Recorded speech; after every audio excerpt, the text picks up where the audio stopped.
எதெல்லாம் கீழ்முகமாக நம்மை காமக்ரோதத்தில் தள்ளுறதோ அதெல்லாம் கலியினுடைய வேலை தான். அப்போ அந்த கலி தோஷத்தை அடியோடு நீக்கிறதுக்கு என்ன வழி? கதிரண்யதா. கலி தோஷத்தை அடியோடு போதும் நாம சங்கீர்த்தனம் ஒன்று தான் சிறந்த வழி. அந்த பலத்தில் தான் நீ இதை ஜெயிக்க முடியும். அப்போது ஆசைகளுக்கு வசப்படாமல் இருக்க முடியாது, கோபத்துக்கு வசப்படாமல் இருக்க முடியாது. அதுவும் சொல்லப்போனால் அது மாதிரி விஷயங்கள் தான் நம்ம கண்ணுக்கு புலப்படும்படி கலிபுருஷன் முன்னாடி கொண்டு வந்து நிறுத்துவோம். அதுவும் நீங்கள் ஆன்மீகத்தில் தீவிரமாக இறங்கும்போது தான் இன்னும் அதிகமான கலியினுடைய ஆட்டம் பயங்கரமாக இருக்கும். ஏன்னா மாயைக்கு எதிரான போராட்டம் தான் நம்ம பாகவத தர்மம், நம்ம இந்த ஆன்மீக வாழ்க்கையே அப்படின்னா மாயைக்கு எதிரான போராட்டம். அது மாயைக்கு எதிர்த்து சண்டை போடுறது சாதாரண விஷயமே கிடையாது. அவ்வளோ லேசில் இது. அதனால தான் இதெல்லாம் சொல்லுறது, தபஸுனால் முடியாது, யாகத்தினால் முடியாது, தான தர்மங்களால் முடியவே முடியாது, தியானத்தினால் முடியாது. ஆனால் எத்பலம் நாஸ்தி தபசா நான் யோகேன சமாதி, நான் யோகத்தினால தியானத்தில் முடியாத ஒரு விஷயத்த தத்பலம் லபதே சமய கலு கேசவ கீர்த்தனாத். பகவானுடைய பலத்தினால தான் இந்த கலியினுடைய ஆட்டத்தை அழிக்க முடியும், கலியினுடைய பலத்தை ஒடுக்க முடியும், கலியை ஜெயிக்க முடியும். நம்ம பலத்தினால் ஒரு அணுவளவு கூட ஜெயிக்க முடியாது. அங்கங்கே பலவீனத்தினால் நம்ம சிக்கப்பட்டு தான் தீருவோம். நம்ம நம்மளுக்குள்ளே இருக்கிற மோகம் அந்த மாயில் மயங்கி தான் தீரணும், வேறு வழி கிடையாது. அந்த மயக்கத்துக்கு உட்பட்டு தான் நம்ம ஆகும். அந்த மயக்கத்திலேருந்து உன்னால் வெளியே வர முடியவே முடியாது. அப்படின்னா இப்படி நான் நெகட்டிவாக பேசுகிறேன்னு நினைக்காதீங்க. நம்ம பாசிட்டிவாக நமக்கு வாழ்க்கையில் நடக்கணுன்றதுக்காக தான் அந்த நெகட்டிவாக சொல்கிறேன். ஏன்னா இந்த நெகட்டிவ்ன்றது கண்டிப்பாக நம்ம பலத்தில் முடியாது. இந்த நெகட்டிவ்ன்றது நம்ம பலவீனத்தில் நடக்கக்கூடிய விஷயந்தான். இது யாரும் மறுக்க முடியாது. அதனால் இதெல்லாம் கலியினுடைய தோஷம் அப்படின்னும் போது யாரை குற்றமாக சொல்லு? கசிய தூஷணம் இவ்வளவும் சகடே நிகடே ஸ்திதா. பகவானே கம்முன்னு பொறுத்துன்னு இருக்கிறான். கலி யுகத்தில் இப்படி மக்கள்லாம் அதர்மிஷ்டர்களாக அதர்மம் செய்பவர்களாக, நிறைய உணர்ச்சிகள் கட்டுப்பட்டவர்களாக, அந்த காமக்ரோதத்துக்கு உட்பட்டவர்களாக இப்படி அதர்மங்கள் செய்கிறார்கள். நான் செய்ய தான் செய்வாங்க. கலியினுடைய கொடுமையிலிருந்து விடுபட்டவர்கள் யார்? நிறைய பணம் கொள்ளடிக்கிறாங்க, நிறைய திருட்டுறாங்க, கொள்ளடிக்கிறாங்க அப்படின்னுலாம் சொல்கிறோமே.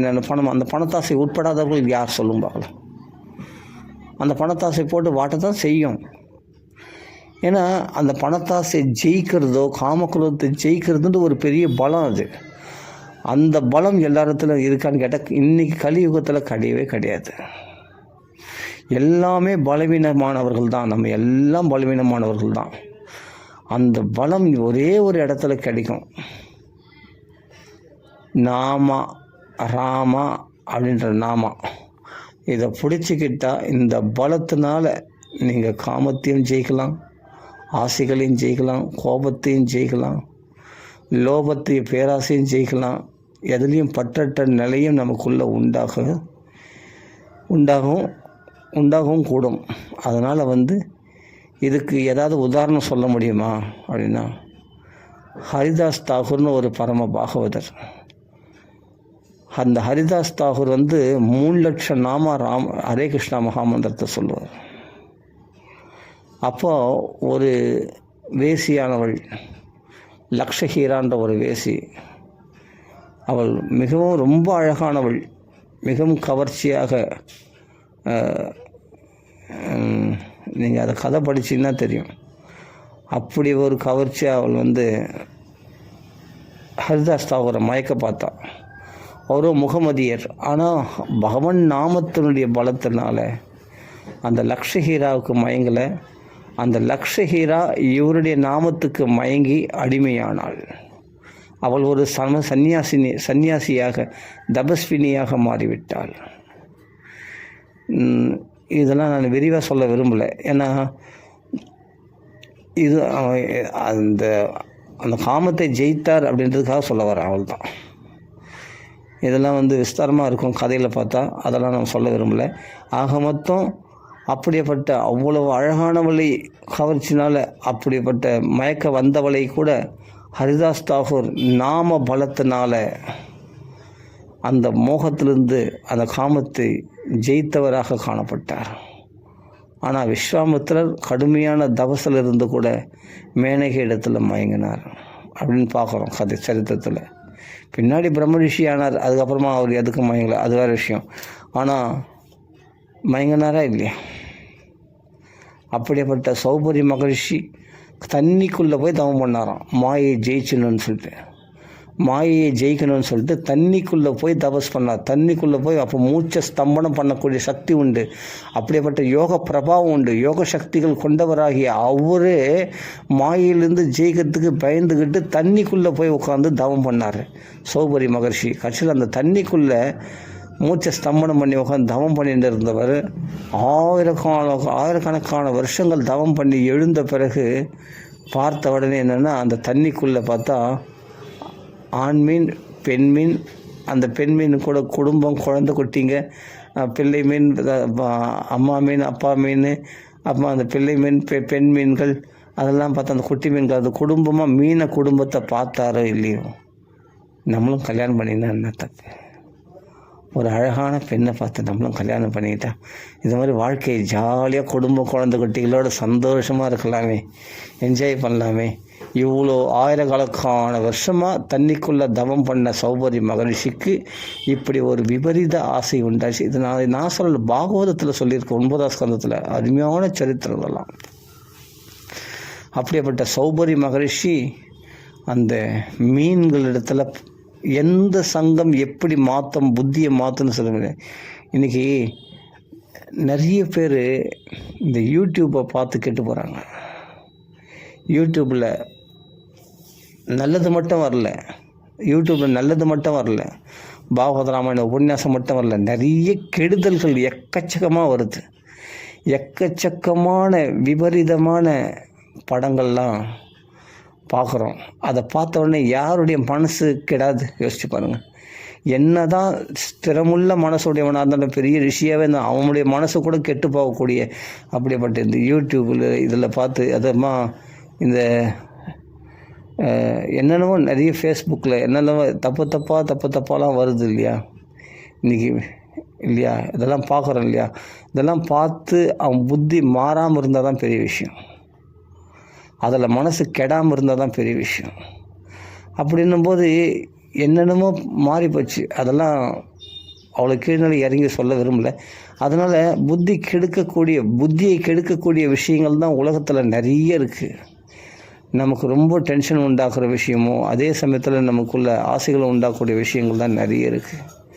அதெல்லாம் பார்க்காமையும் இருக்க முடியாது. ஃபோன் இல்லாதவங்க கையில், யார் கையில் ஃபோன் இல்லை சொல்லுங்க பார்க்கலாம்? நிச்சயமாக பார்க்காம இருக்க முடியாது, பார்த்து கெடாமையும் இருக்க முடியாது. இதுதான் கலியுகம். இப்படி தான் போகும் கலியுகம். அதை நம்ம என்ன பண்ண, ஒரே வழி தான், பகவான் நாம சங்கீர்த்தனம். அப்போ சௌபரி மகரிஷி என்னென்னா கல்யாணம் பண்ணிக்கணும்னு ஆசைப்பட்டாராம். விட்ட கதைக்கு வரேன். அப்போ நேராக மாந்தாத்தான்னு ஒருத்தர் பெரிய மகாராஜா, அவருக்கு 50 பெண்கள். அந்த 50 பெண்களையும் கல்யாணம் பண்ணி வந்துட்டார். இளமையாக மாறினாலும் அந்த பெண்கள் விரும்பினாங்க, ஏதோ ஒன்று ஆக மொத்தம். அப்புறமா கல்யாணம் பண்ணி வந்துட்டாரா இல்லையா 50 பெண்கள் வச்சுன்னு. அப்போ இவ்வளோ காலமாக தபஸ் பண்ணி கடைசியில் என்ன ஆச்சுன்னா, அழகான ஒரு பெண்ணை பார்த்து கல்யாணம் பண்ணிக்கலாம். இவ்வளோ தானே உன்னுடைய தபஸு, இவ்வளோ தானே உன்னுடைய பக்தி, இவ்வளோ தானே உன்னுடைய தபஸு, இவ்வளோ தானே உன்னுடைய மன ஒடுக்கம், இந்திரிய நிக்கிரகம், இவ்வளோ தானா? அப்படிப்பட்ட தண்ணிக்குள்ளே மூச்சை ஸ்தம்பனம் பண்ணக்கூடிய சக்தி உடையவராகிய சௌபரி மகர்ஷியே கவிழ்ந்தார்னா நம்மளாம் எந்த மூளைக்கு? யோசித்து பாருங்கள். அதனால் யாருக்கு அப்படிப்பட்ட தபஸ்வி விஸ்வாமித்திரர் கடைசியில் என்னன்னா, ரம்பை வந்தால்னா ஆசை நம்மளை மயக்க வந்திருக்கான்னு சொல்லிட்டு உடனே கோவப்பட்டார். கோபமும் ஒரு பலவீனம் தானே. காமனுடைய தம்பி தான் கோபம். அது உடனே ரம்பை கல்லாக இருக்கும்படி சபிச்சிட்டார். கோபத்துக்கு வசப்பட்டாலும் தபஸ் போயிடும். அப்போ நம்ம தபஸை தக்க வைக்கிறதுக்கு என்ன வழி? ஆசையிலையும் விழக்கூடாது, கோபத்துலேயும் விழக்கூடாது. பணத்து மேல் உள்ள பேராசை அஷ்டமா சித்திகளில் மயங்கிறது, அதுலேயும் தபஸ் போயிடும். இப்படிலாம் நம்மை நாமே ஏமாற்றி கொண்டு எப்படிலாம் கஷ்டப்படுறோமோ அதுதான் நம்மை நாமே ஏமாற்றி கொண்டு இப்படி நம்ம வாழ்கிற வாழ்க்கை தான் நம்ம சந்தோஷமான வாழ்க்கைன்னு நம்ம பொய்யா சொல்லிகிட்டு இருக்கிறோம். உண்மையிலேயே சந்தோஷம் நம்ம இந்த ஆசைகளாலேயோ மற்ற விஷயங்களாலேயோ நம்ம கோபத்தை இப்போ பழி வாங்குகிற உணர்ச்சினாலேயோ நம்ம சந்தோஷமாக இருக்கிறோமான்னு கேட்டால் கண்டிப்பாக சந்தோஷம் இருக்க முடியாது. முதல்ல பாதிக்கப்படுறத நம்ம தான் பாதிக்கப்படுறோம் கோபத்தினால. அதற்கு பிறகு தான் எதிராளி பாதிக்கப்படுறாங்க.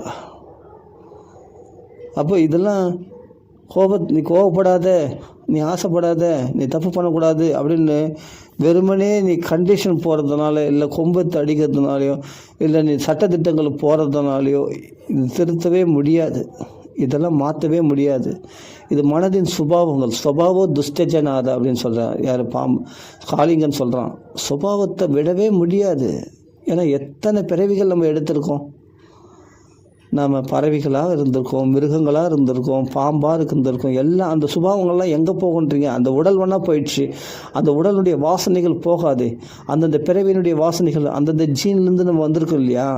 அந்த பாம்புனுடைய வேற ஒரு பாம்பு, அம்மா அப்பா பாம்பு வயிற்றுலேருந்து நம்ம முட்டையை நம்ம ஒரு பாம்பாக பிறந்திருக்கோம். அந்த கோபம் வரதான் செய்யும், அந்த வாசனையானது. அதே சமயத்தில் அந்த பதிவுகள்லாம் நம்மளை விட்டு போகலை இல்லையா? அந்த மிருகங்களாக பிறந்திருக்கோம். அப்போ அந்த மிருகத்தினுடைய சுபாவமானது, அந்த இச்சையானது இருக்க தானே செய்யும். மாம்ச பக்ஷணம் பண்ணுன்ற ஆசையை விடணும்னு நினச்சா விட முடியலன்றான். ஏன்னா மிருகமாக இருந்த அந்த இச்சையானது மாம்ச பக்ஷணம் பண்ண தான் சொல்லும். அது மாதிரி எல்லா சுபாவங்களும் நமக்குள்ளே ஏறி போயிருக்கு, வாசனைகளாக ஏறி போயிருக்கு. அந்த பதிவுகள் நமக்குள்ளே பதிஞ்சு போயிருக்கு. இவைகளை அடியோடு அழிக்கிறதுக்கு ஒரே வழினா நாம சங்கீர்த்தனம் எஸ்ய சர்வ பாப பிரணாசனம். இந்த எல்லா பாபத்திலையும் வாசனைகளோடு அழிக்குது. அதனால் நீகாரமிவ பாஸ்கரகா, சூரியனை கண்ட பனி போல வத்தடிக்கக்கூடிய இந்த வாசனைகளை வத்தடிக்கக்கூடிய ஒரே வழி என்னென்னா பகவான் நாம சங்கீர்த்தனம் தான். இந்த நாமாவை பாட ஆரம்பித்த உடனே நம்மளுக்கு வாழ்க்கையில் மங்களம் ஏற்பட்டு விட்டது.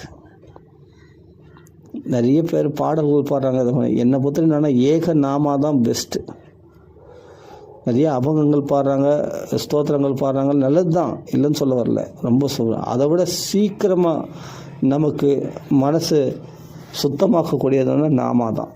அது ஹரே கிருஷ்ண மகாமந்திரம் சொன்னாலும் சரி, இல்லை ராமா நாமம் சொன்னாலும் சரி, ஏதாவது ஒரு ஏகநாமாவை பிடிச்சிக்கணும். ஏகநாமாவை பிடிச்சிக்கிட்டு அந்த நாமாவை மட்டும் தொடர்ந்து கீர்த்தனையாகவோ இல்லை ஜபமாகவோ சொல்லிக்கொண்டே இருப்போமானால் நிச்சயமாக. இதில் வேறு என்னென்னா, நாம எழுதுறது பெஸ்ட்டா, இல்லை நாம் சங்கீர்த்தனம் பண்ணுறது பெஸ்ட்டா, இல்லை ஜெபிக்கிறது பெஸ்ட்டா அப்படின்னு இதில் வேறு போராட்டம். நீ எது செய்தாலும் அதை தொடர்ச்சியாக கண்டினியூட்டியாக செய்யும்போது தான் அது தபஸு ஒன்று கூட்டும். நீ கொஞ்சமாக செய்தாலும் சரி, அதை தினமும் செய். அதை கண்டினியூட்டியாக செய்தோம்னா அதில் ஒரு பலம் உனக்கு கிடைக்கும். அந்த பலத்தினால மற்றதெல்லாம் தகர்த்தெறியப்படும். மற்ற தீய குணங்கள் எல்லாம் உனக்குள்ளேருந்து போகிறத நீங்கள் பார்க்கலாம்.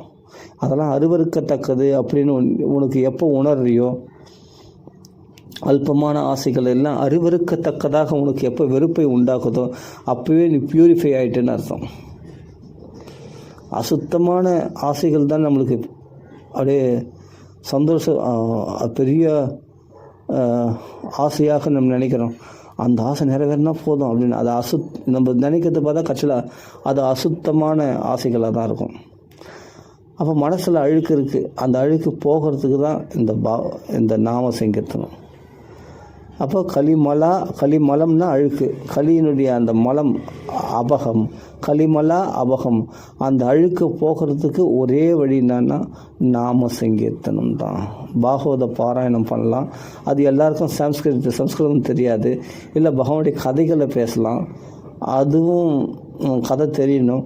ஆனால் நாம சொல்கிறதுக்கு எந்த தகுதியும் தேவையில்லை. நாம சங்கீர்த்தனம் பண்ணி பாருங்கள், அந்த மங்களத்தை அனுபவித்து பாருங்கள். அது பிறகு நீங்கள் எதுலேயுமே சிக்க மாட்டீங்க. இந்த கழுவுற மீனில் நழுவுற மீன் சொல்லுவாங்க இல்லையா? அப்போ மாயா மோக நிராசஸ்ச வைஷ்ணவிகி கிரியதேகிறது. வைஷ்ணவர்கள், விஷ்ணு பக்தர்கள்லாம் விஷ்ணுடைய நாம சங்கீர்த்தனம் செய்து கொண்டிருப்பவர்கள் இந்த மாயை மோகத்தில் ஆசையற்றவர்களாக இருப்பார்கள். அதில் மயங்க மாட்டார்கள். அவர் என்ன கிரியது என்ன செய்கிறார்கள் அப்படின்னா நாம சங்கீர்த்தனம் தான் செய்கிறாங்க. கூடி கூடி நாம சங்கீர்த்தனம் இல்லை தனியாகவும் பாடலாம், கும்பலாகவும் பாடலாம், யார் கூட வேணாலும் நம்ம ஒட்டிக்கி பாடலாம், எப்படி வேணாலும் பாடலாம். ஆனால் நீ நாம சங்கீர்த்தனம் தான் அந்த பலத்தை, அந்த மாயை எதிர்க்கக்கூடிய சக்தி உனக்குள்ளே உண்டாகும். அப்போ பகவான் பார்த்து என்ன செய்யணுமோ உன் வாழ்க்கையை வகுத்து அருமையாக அமைப்பான். அவன் உனக்கு அழகாக வாழ்க்கையை அமைச்சு கொடுக்குற மாதிரி உன்னாலேயே உன் வாழ்க்கையை அமைத்து கொள்ள முடியாது. அதனால் எல்லாருமே தவறு பண்ணுறாங்கன்னா தவறு பண்ண தான் பண்ணுவாங்க. ஏன்னா எல்லாருமே உப்பு புளி மிளகா இந்த சாப்பிட்டு தான் சாப்பிட்றோம். அப்போ உணர்ச்சிகளுக்கு அடிமையாக இருக்க முடியாது, சான்ஸ் கிடையாது. தவறு செய்பவர் இயல்பு உடையவர்கள் தான் மனுஷர்கள், தவறு செய்ய தான் செய்வாங்க. அதனால் அவர்களை அவர்களை தூஷணம் பண்ணி பிரயோஜனமே இல்லை. யாரை நீங்கள் தூஷிப்பீங்க?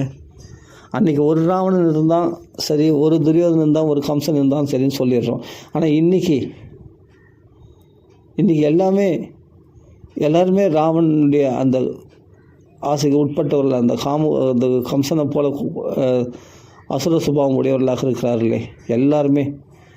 ஜீவஸ்சா அசுரதாம் கதாக நான் சொல்லல, பாகவதம் சொல்லியிருக்கு. கலியுகத்தில் இக கோரே கலோ பிராயோ ஜீவஸ்சா அசுரதாம் கதாக. எல்லா ஜீவராசிகளும் அசுர சுபாவம் கொண்டவர்களாக இருக்கிறார்கள் இந்த கலியுகத்தில். அப்படியேப்பட்ட கோரமான களி நடக்கிறது. சாதாரண கலியில் கோரமான கலியுகம் நடக்கிறது தான். அப்போ கிளேச ஆக்கிரந்திய தசைவ சோதனைக்கும் பராயணம். அவ்வளோ கிளேசங்களை அனுபவித்து கொண்டிருக்கிறார்கள், அவ்வளோ துன்பங்களை அனுபவிக்கிறாங்க. அப்படின்னு என்ன சொல்கிறாருன்னா, என்ன கேட்குறாருன்னா, இந்த துன்பத்தை செய்கின்ற இவர்களை தண்டிக்க வேண்டும் அப்படின்னு கேட்கல சௌனகாதி மகர்ஷிகள். அவர்கள் துன்பம் செய்ய தான் செய்வாங்க, ஏன்னா கோரமான களி நடக்கிறது. அதனால் அசுர சுபாவம் உடையவர்களாக தான் இருப்பாங்க. ஆனால் அந்த அசுர சுபாவங்கள் அவங்களுக்குள்ளே நீங்கணும். அந்த கிளேசத்துக்கு காரணமாக இருக்கக்கூடிய அது சோதனம், அது வெட்டி எறியணும். அந்த கிளேசங்கள் அவங்களுக்கு போகிறதுக்கு என்ன வழி அப்படின்னா தவறு செய்யாமல் இருக்கணும். தவறு செய்யாமல் இருக்க முடியாது, கலியினுடைய தோஷமாச்சு.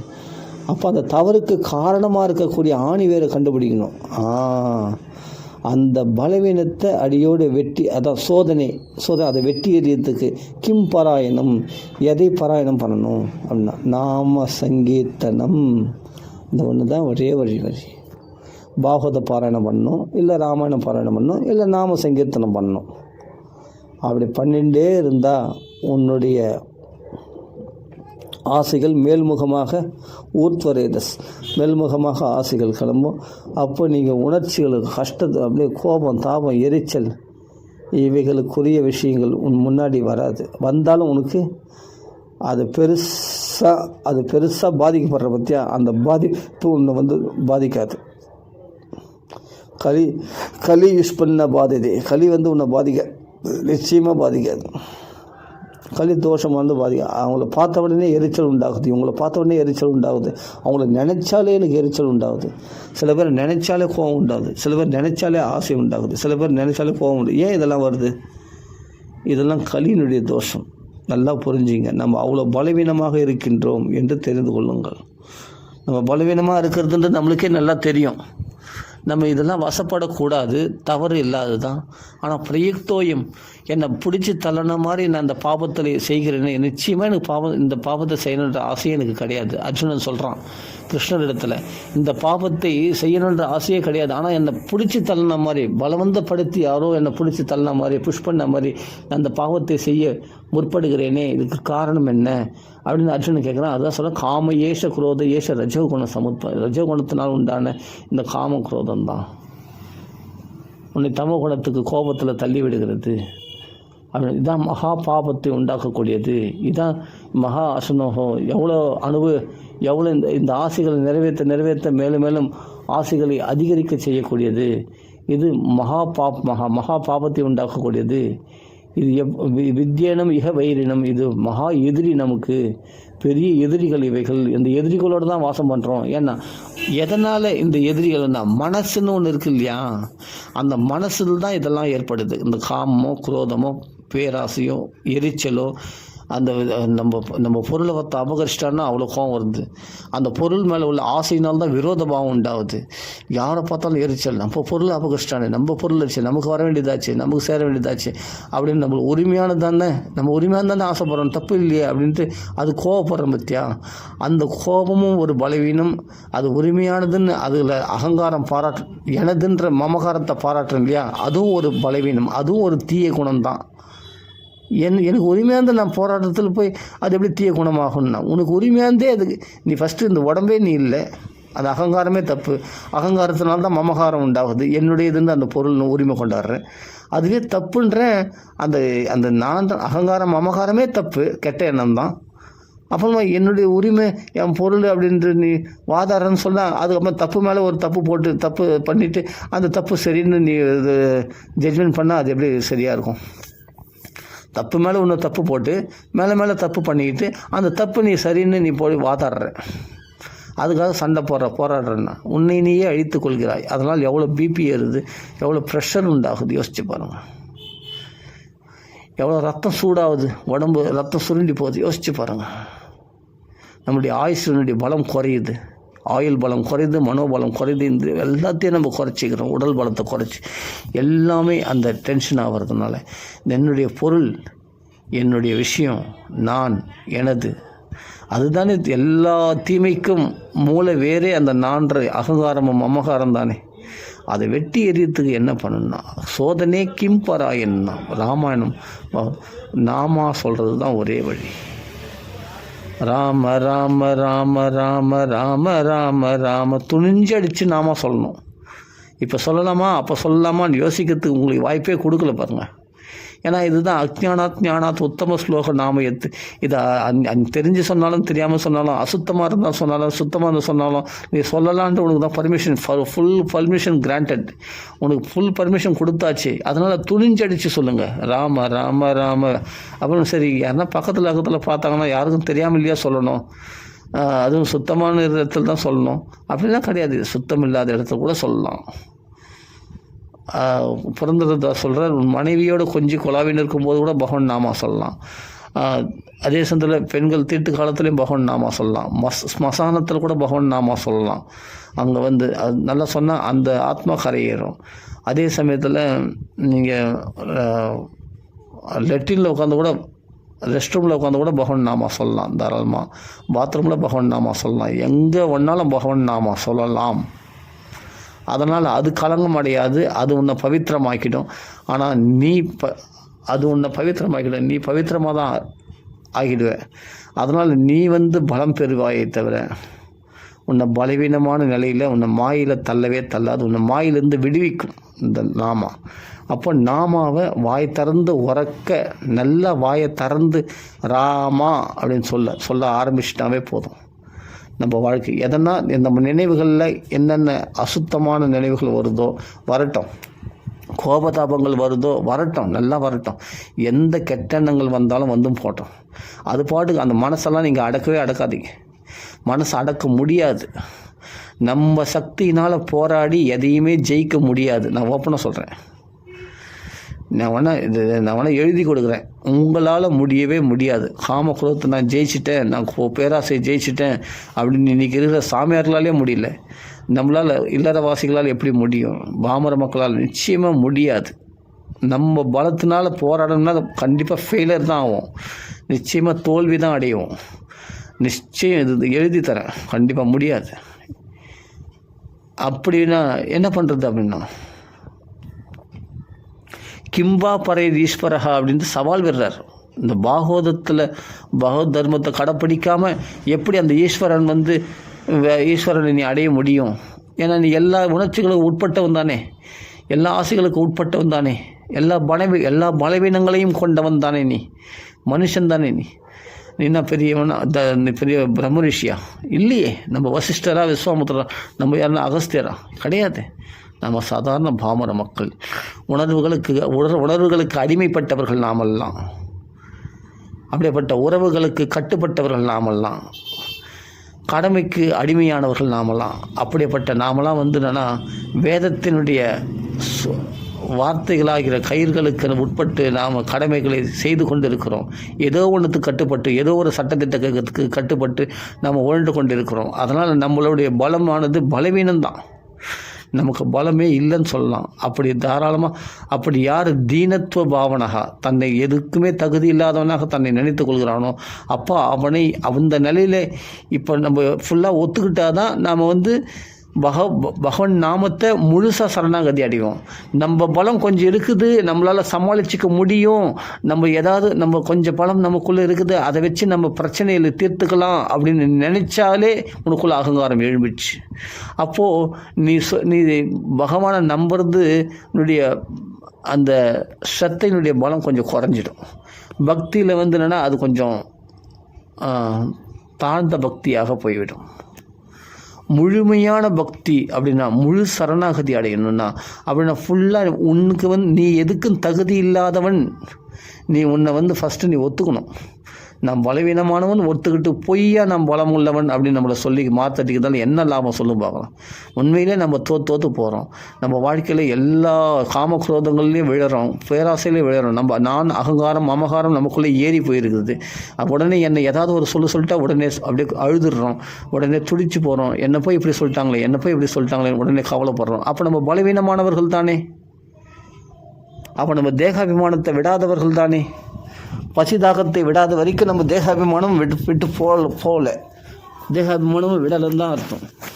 பசிதாகத்தை விட முடியாதவர்கள் நிச்சயமாக தேகாபிமானத்தை விட்டவங்க கிடையாது. தேகாபிமானம் விட்டவங்களுக்கு பசிதாகம் எடுக்காது. அப்போ நம்ம தேகாபிமானத்துக்கு உட்பட்டவர்கள் தான் நாமலாம்.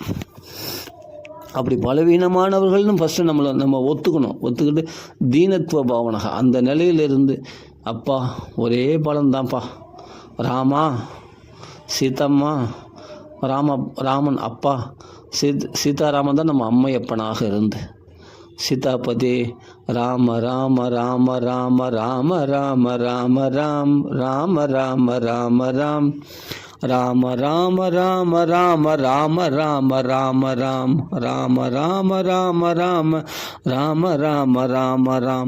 ராம ராம ராம ராம ராம ராம ராம ராம் ராம ராம ராம ராம ராம ராம ராம ராம் ராம ராம ராம ராம ராம ராம ராம ராம் ராம ராம ராம ராம ராம ராம ராம ராம் ராம ராம ராம ராம ராம ராம ராம ராம் அப்படின்னு அவனுடைய நாமத்தை சொல்லும்பொழுது தான் உனக்கு தலைக்கு மேலே வந்தது தலைப்பானோடு போகும்படி உன்னை எல்லா பிரச்சனைகளிலிருந்தும் விடுவிக்க முடியும். அந்த ஜெயத் அதிபலோ ராமஹ அப்படின்ட்டு யார் சொல்கிறது? ஆஞ்சநேய சுவாமி. எனக்கு ஜெயம் எல்லாத்துலேயும் பிரம்மச்சரிய விரதத்தில் நான் ஜெயித்தேன். காமஜெயம் குரோதஜெயம் எதனால ஏற்பட்டதுன்னா அதிகமான பலம் கொண்ட ராம நாமத்தினால ஏற்பட்டது என்று ஜெயத் அதிபலோ ராமஹ. அரை ஸ்லோகம்தான், எவ்வளோ ஆழ்ந்த விஷயங்கள் இருக்குது பாருங்க தான். அப்போ நம்ம பலம் ஒரு பலம் இல்லை. தன் பலத்தை நம்பினவர்கள் நான் 1 யோஜனை தொலைவு தாண்டுவேன், 2 யோஜனை தொலைவு தாண்டுவேன், 3 யோஜனை தொலைவு தாண்டு கடலை சம்சார சாகரத்தை தாண்டுவேன்னு சொன்னாங்க சில வானரர்கள். ஆனால் ஆஞ்சநேய சுவாமி எதையுமே சொல்லலை, வார்த்தையை விடலை. ஆனால் ராமநாமம் அவருக்குள்ளே இருக்குது. அந்த பலத்தினால 100 யோஜனை தொலைவு தாண்டிட்டு என்ன சொல்கிறாருன்னா, அங்கே அவர் வார்த்தை கேட்கணும். இது போல் அநேக 100 யோஜனை தொலைவு தான் தாண்டவனே. அப்போ அந்த பலம் எங்கேருந்து கிடைச்சதுன்னா ராமநாம பலம். தன் பலத்தில் இல்லை, தன் பலத்தை நம்புறவன் முடியாதுன்னு சொல்லுவான். ஆனால் பகவத் பலத்தை நம்புறவன் எதையும் சாதிக்க முடியும். பகவன் நாம பலத்தை நம்புறவன் எதையும் சாதிக்க முடியும், எதையும் சாதிக்க முடியும். தனி ஒருவராக போய் தேவர்களே, வாயுதேவன் கூட உள்ள நுழைய முடியாது அவங்க அப்பாவால் கூட. அப்படிப்பட்ட வாயுதேவனுடைய புத்திரராகி ஆஞ்சநேய சுவாமி சுலபமாக நுழைஞ்சி சுதந்திரமாக தேடுறாரு. ராவனுடைய அந்த புறத்தில் போய் தேடுறாரு. காவலாளிகளுக்கு நடுவுலையே போயிட்டு வந்துன்னு இருக்காரு. ஆனால் அவர் காவலாளிகளுக்கு கண்ணுக்கு தெரியாமல் சஞ்சாரம் பண்ணுறாரு. அப்படி முடியுமா ஆஞ்சநேயரால் போகிறதுக்கு? இதனால் ராம நாம பலத்தினால. அப்படி எல்லார் கண்கள்லையும் விரல விட்டு ஆட்டி அவங்களுக்கெல்லாம் கண்ணில் மண்ணை தூவிட்டு அப்படி போய் சஞ்சாரம் பண்ணாரே. சஞ்சாரம் பண்ணி புஷ்பகுமாரத்தில் தேடி எல்லா இடத்துலையும் தேடி, அப்போ அசோகவனத்தில் தேடி கண்டுபிடிச்சி சீதை இடத்துல தனியாக பேசி அந்த ராட்சசிகளுக்கு நடுவில் போய் சீதை இடத்துல சுதந்திரமாக ரொம்ப நேரம் பேசிட்டு வந்தார். யாரும் ஒன்றும் தடுக்க முடியல. என்ன பகவானுடைய மாயே அவர்களை தடுக்கும்படி அந்த ராட்சசிகள்லாம் தூங்கிட்டாங்க, சில பேர் முழிச்சுட்டு இருந்தாங்க. அப்போலாம் பின்னாடி கேட்குறாங்க, சீதை யாரும் கூட பேசுனது? சரி, இவ்வளோ நேரம் பேசுறது கேட்டிங்களே, அந்த ஆஞ்சநேயரை தடுத்துருக்கலாமே என்ன? அதான் பகவானுடைய மாயை. பகவானுடைய மாயானது அவர் பாட்டு கம்முன்னு வேடிக்கை பார்க்குற மாதிரி தான் இருந்ததே தவிர, அவர்கள் ஒருத்தர் கூட, ஒரு ராட்சசி கூட அந்த ஆஞ்சநேயரை தடுக்கலை. இவ்வளோ நேரம் சீதை இடத்துல ஆஞ்சநேயர் பேசினிருக்காரு. ஒருத்தியால் விகடையாது, ஏகச்சடையாது, திரிச்சடையாது, யாராவது தடுத்தாளா? ஒரு ராட்சசியாக தடுத்தாளா? இவ்வளோ நேரம் சம்பாஷணை பண்ணுதே ஒரு வானரமானது சீதை இடத்துல சுதந்திரம் பேசுது. உடனே ராவணங்கள் போய் சொல்லலாம், ஏதாவது உடனே போய் சொல்லலாம். ஒருத்தர் கூட வாயை திறக்கலை. அப்படியே கொழுபொம்மை மாதிரி அப்படியே நின்று வேடிக்கை பார்த்தாளுங்க அவளுங்க. யார்? அந்த ராட்சசிங்க. ஏன்னா அதான் பகவானுடைய மாயை. ராமருடைய பலம் அதான், ராமன் நாமத்தினுடைய பலம் அதுதான். அந்த ராட்சசிகள் இப்போ கொடும்படுத்து சொல்லி பார்க்கலாம், பின்னிடுவார் ஆஞ்சநேய சுவாமி. ஒருத்தி கூட ஒரு வாய் தரக்கலையா? நீங்கள் பாருங்கள், சுந்தரகாண்டத்தை படித்து பாருங்கள். இவ்வளோ நேரம் சம்பாஷணை பண்ணுற ஆஞ்சநேயர் இடத்துல ஆஞ்சநேயரை ஒரு கேள்வி கூட கேட்காம இருப்பாங்க? கேட்கலையே. அசோகவனத்தையே அழிக்கிறார். அவளிடத்து சம்பாஷணம் பண்ணி அப்போ சுதந்திரமாக அசோகவனத்தை அழிக்கிறார். கட்டைகள்லாம் அடுக்கிறாரு, கட்டைகள்லாம் முறிக்கிறாரு, மரத்தை முறிக்கிறாரு, அந்த சின்ன பின்னப்படுத்துகிறாரு, பூக்கள் கொடிகள்லாம் அறுக்கிறாரு, அந்த விதானங்கள்லாம் உடைக்கிறாரு, மண்டபங்கள்லாம் தூள் தூளாக்குறாரு, எல்லாம் பண்ணுறாரு.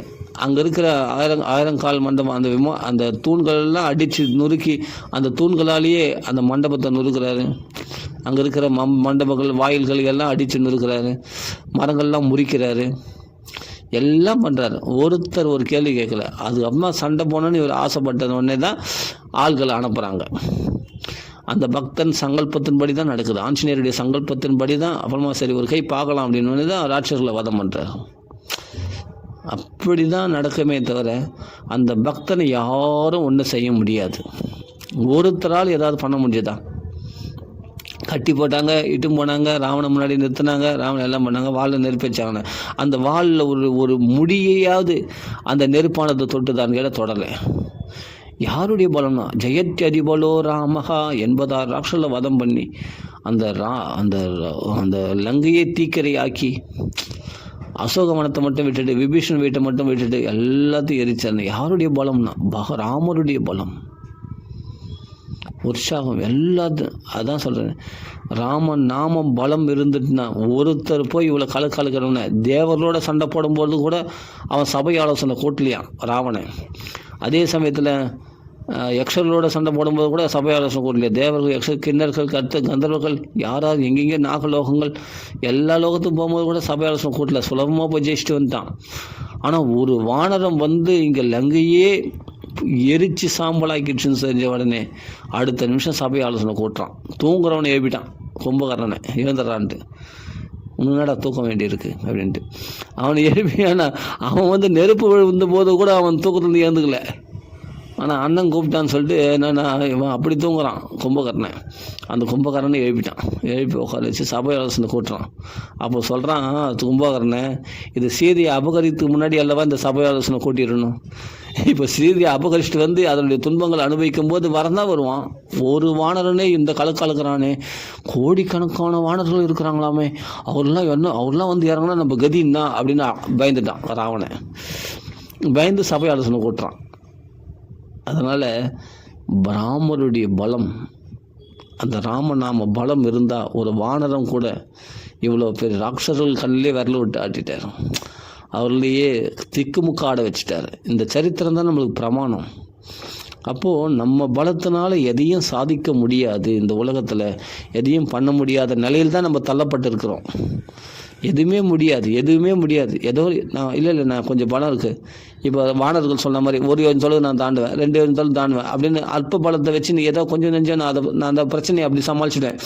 இந்த சின்ன பிரச்சனை நான் சமாளிச்சுடுவேன், நான் அப்படி பண்ணிவிடுவேன். இதுக்கெல்லாம் தெய்வம் தேவையில்லை, இதுக்கெல்லாம் பகவான் நாம தேவையில்லை அப்படின்னு நம்ம சொன்னோம்னா நாம தான் முதல் முட்டாள். நிச்சயமாக நம்ம இந்த பிரச்சனை சமாளிச்சிடும், அந்த பிரச்சனை சமாளிச்சிடும்னா இது எங்கே கொண்டு போய் விடும் தெரியுமா? மற்ற பிரச்சனைகள் கூட நம்மளே சமாளிச்சிடலாம் தான் தோணும். ஆனால் கடைசியில் என்னென்னா நம்ம தான் அல்லல் படுவோம். நம்ம உற்சாகமோ, நம்ம பலமோ, நம்ம உத்வேகமோ, நம்மளுடைய உற்சாகமோ, நம்மளுடைய உடல் பலமோ, மனோபலம்லாம் அற்பமானது. அதையே நம்ம ஓகோன்னு நினைக்கிறோம். நம்ம பலத்தை வச்சுக்கிட்டு நம்ம உற்சாகமாக சந்தோஷமாக இருக்கணும்னா அந்த பலமெல்லாம் பத்தாது. இந்த மாயை ஜெயிக்கிறதுக்கு, இந்த உலக மாயை ஜெயிக்கிறதுக்கு. அதுக்கு மேலே பகவானுடைய பலம் வேண்டும்.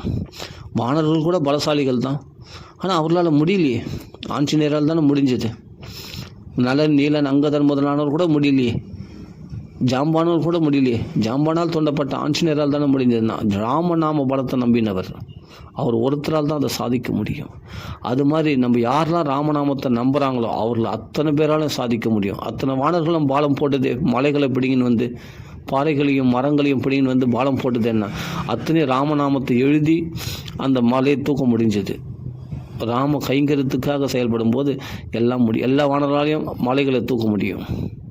தூக்கி கொண்டு வந்து பாலம் போட்டு லங்கைக்கு பாலம் போட்டு கடந்து போனது எல்லா வானர்களும். அதை புரிஞ்சுக்கணும். அதனால் ராமன் நம்ம பலத்தினால முடியாது, ராமநாம பலத்தினால்தான் எல்லாத்தையும் சாதிக்க முடியும். ஆனால் ராமநாம ஜபம், ராமநாம கீர்த்தனை, இது என்னென்னா இது எல்லாம் தெரிஞ்ச விஷயம் தானே. நாமசங்கீர்த்தனைன்றது நாமசங்கீர்த்தனம் தெரிஞ்ச விஷயந்தான்றது இருக்கட்டும், ஆனால் எத்தனை பேர் அதை கண்டினியூட்டியாக ஃபாலோ பண்ணுறாங்க, நாமத்தை சொல்லின்னு இருக்காங்க. யோசிச்சு பாருங்கள். கண்டினியூட்டியாக ஒரு 1 ஹவர் சொல்லிட்டா போதும், 2 ஹவர் சொல்லிட்டா போதும். எப்போல்லாம் உனக்கு கவலை வருதோ, மனசில் சங்கடம் ஏற்படுதோ, உடனே ராமனை அழையுங்கள், ராம நாமத்தை சொல்லுங்கள். உனக்கு உடனே ரிலீஃப் கிடைக்கும், உடனே ஒரு மங்களம் உண்டாகும். எனக்கு எத்தனையோ விஷயத்தில் நான் என் அனுபவத்தை சொல்லக்கூடாது, என் அனுபவத்தை சொல்லுவேன். நிறைய விஷயம் இருக்குது. அதாவது என்னென்னா, எத்தனையோ மனசு சங்கடமான சூழ்நிலைகள்லாம் அந்த ராமநாமத்தை வாய் திறந்து நல்லா நல்லா உறக்க கத்துவேன். ராமா ராமா ராமா ராமா ராமா ராமா ராமா ராமா ராமான்னு பண்ண கொஞ்ச நேரம், ஒரு அரை மணி நேரம் காலோரு நாமா சொல்லும்போதே எனக்கு உடனே ஒரு விடை கிடச்சிடும், எனக்கு ரிலீஃப் கிடச்சிடும், உடனே எனக்கு சொல்யூஷன் கிடைச்சிடும். உடனே இந்த கத்தி ராமநாமா சொல்லுவேன், வேறு இன்னும் பண்ண மாட்டேன். அதை பற்றி யோசிச்சுன்னு, இதை பற்றி யோசிச்சு ஆலோசனை பண்ணிக்கின்னு மனசை போட்டு குழப்பிக்கின்னு கஷ்டப்பட்டு இருக்க மாட்டேன். அப்படி கஷ்டம் வர மாதிரி இருந்தால் என்ன செய்யறது, இது என்ன பண்ணுறது, இந்த பிரச்சனை எப்படி சமாளிக்குது, இது எப்படி சமாளிக்குது அப்படின்னு அதுக்கு உடனே கவலைப்பட மாட்டேன். உடனே உட்காந்து நாமா சொல்லுவேன். அவ்வளோதான், வேறு ஒன்றும் செய்ய மாட்டேன். அது மட்டும்தான் செய்வேன். ஏன்னா நம்ம பலத்தினால எதுவும் முடியாது. இந்த குழப்பத்துக்கு விடிவு காலம் பிறக்காது, இது விமர்சனம் பிறக்காது. நல்லா தெரிஞ்சு போச்சு. இது நம்ம கலிபுருஷன் தான் இது மாதிரி நம்மளை போட்டு வாட்டி எடுக்கிறான். நல்லா தெரிஞ்சு போச்சு, மனசு கவலையை உண்டாக்குறான். நல்லா தெரிஞ்சு போச்சு. இதுக்கு ஒரே சொல்யூஷன் என்னென்னா ராமா சொல்கிறது தான் ஒரே சொல்யூஷன் அப்படின்னு நாமா சொல்லினே இருப்பேன். ராம ராம ராம ராம ராம ராம ராம ராம் ராம ராம ராம ராம். உடனே சொல்யூஷன் கிடைக்கும். அதை விட்டுடு, அதை மறந்துடு, அது நினைவுக்கு கொண்டு வராத. அது பாட்டுக்கு அது ஒரு பக்கம் இருக்கட்டும், நீ பாட்டுக்கு உன் வேலையை பாரு அப்படின்ற மாதிரி எனக்குள்ள ஒரு ரிலீஃப் கிடைக்கும். நமக்கு உனக்கு வேறு வேலை இருக்குது, வேறு விஷயங்கள் இருக்குது. நல்லா ஸ்நானம் பண்ணு. ஸ்நானம் பண்ணலனாவே எரிச்சலாக இருக்கும். காலையில் விடிய காலத்தில் ஸ்நானம் பண்ணலனாவே அன்றைக்கி உடம்பே எரிச்சலாக இருக்கும், ரொம்ப கஷ்டமாக இருக்கும். அதனால் உடனே ஸ்நானம் பண்ணி நல்லா ஃப்ரெஷ் ஆகிடு. ஃப்ரெஷ் ஆனாவே மனசு ஃப்ரெஷ் ஆகிடும். அப்போ நல்லா நாம சங்கீர்த்தனம் பண்ணுங்கள், ஆனந்தமாக இருக்கும். நிறைய நாமா சொல்லுங்கள். டைம் மற்றதை சிந்திச்சுன்னு இருக்காமல், மற்ற குழப்பங்களை கவலைகளை பற்றி சிந்திச்சுன்னு இருக்கிற நேரத்தில் நாமா சொல்லலாமே. நீ யாரை பற்றியும் எரிச்சல் பட்டு இருக்கிற நேரத்தில் நாமா சொல்லலாமே. எந்த விஷயங்களும் மனசில் அழுக்க உண்டாக்கக்கூடிய சில விஷயங்கள்லாம் மனசில் தோணும் போது அந்த சமயத்தில் நாமா சொல்லலாமே. அந்த நாமத்தை மறைச்சி தானே நம்ம இதெல்லாம் செய்கிறோம். நாமத்தை சொல்லாமல் தானே இந்த தவறான காரியங்கள்லாம் நம்ம ஈடுபடுறோம், கோவப்படுறோம், ஆசைப்படுறோம். எல்லாமே இந்த குழம்பின்னு தேவையில்லாத விஷயங்களை மனசில் சிந்திச்சுக்கின்னு தேவையில்லாத விஷயங்களை பேசின்னு இருக்கிறோம். அது மாதிரி சமயத்தெல்லாம் நாமா சொல்லலாமே, ராம நாமா சொல்லலாமே. இல்லை உங்களுக்கு ஹரே கிருஷ்ணா அப்படி ஹரே கிருஷ்ணா சொல்லலாம், ஹரே நம்ம எல்லாம் வசதி தான், எதை முன்னாலும் சொல்லலாமே, நாமா சொல்லலாமே. அதுதான் ஒரே விடுதலை. அதனால் நாமா சொல்கிறது தான் பலம், நமக்கு பெரிய பலம். அதுதான் ஜெயத் அதிபலோ ராம, அதிபலம் பெரிய பலம் அதுதான் நாமா தான், ராம நாமம் தான். அதனால் அது சமயத்தில் கொடுக்கணும் அந்த நாமத்தை. அப்படிப்பட்ட குருமார்கள் கிடைச்சாங்கன்னா நீங்கள் எங்கேயும் அலைவானா, உட்காந்த இடத்துல ராமா ராமா ராமா ராமா ராமா ராமா ராமா ராமான்னு சும்மா சொல்லுங்கள். சும்மா நாக்கில் சொல்ல தெரிஞ்சால் போதும். உங்களுக்கு பல ராகங்கள் பாடியும் அடியன் காண்பிச்சிருக்கேன்.